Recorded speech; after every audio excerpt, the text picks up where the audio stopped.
ورحمۃ اللہ وبرکاتہ. نحمده ونصلي على رسوله الكريم. اما بعد. قال النبي صلى الله عليه وسلم: خيركم من تعلم القرآن وعلمه، او كما قال عليه الصلاة والسلام.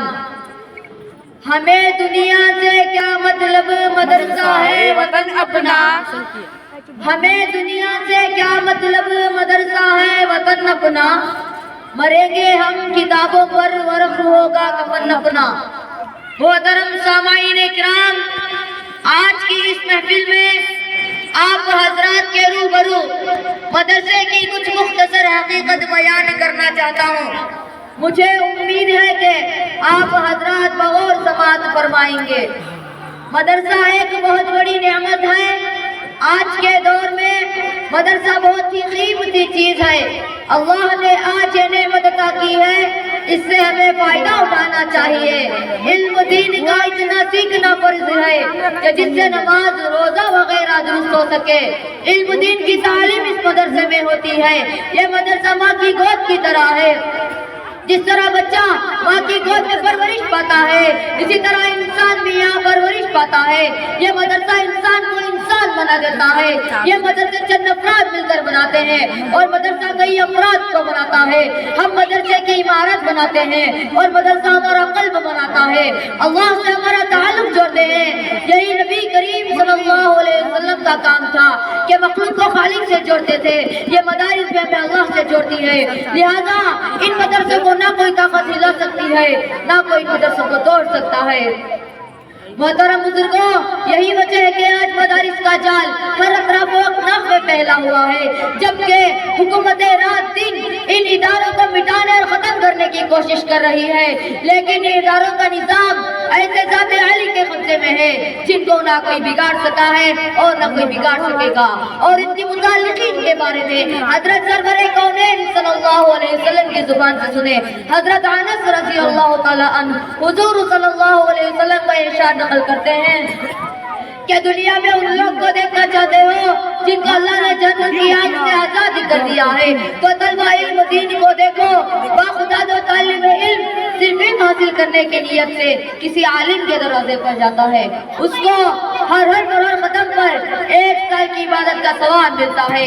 جہاں جہاں اس کے قدم پڑتے ہیں وہ زمین اس کے لیے استغفار کرتی ہے اور فرشتے اس کی مغفرت کا اعلان ایسے کرتے ہیں، جس کا ترجمہ یہ وہی ہے جن کو اللہ نے جہنم کی آگ سے آزاد کر دیا ہے.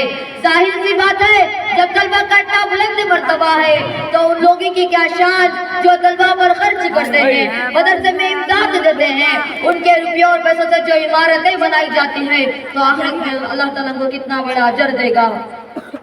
دوستو، مدرسہ کیا ہے؟ مدرسے میں قرآن جو اللہ کی کتاب ہے، ایک قلبی کتاب ہے جس سے دنیا کی کائیا پلٹ دے، ہلچل مچا دی. سب سے پہلے قرآن نے آ کر یہ کیا، جب بندے خدا سے ڈوب چکے تھے انہیں خدا سے جوڑا اور فرمایا اگر خالق سے مخلوق کا تعلق نہ ہوتا تو قرآن نہ بھیجتا. قرآن نے بھٹکے ہوئے لوگوں کو راہ دکھائی اور زمانے کو خیر القرون بنایا اور قرآن قیامت تک آنے والوں کے لیے مشکرانہ بن گیا.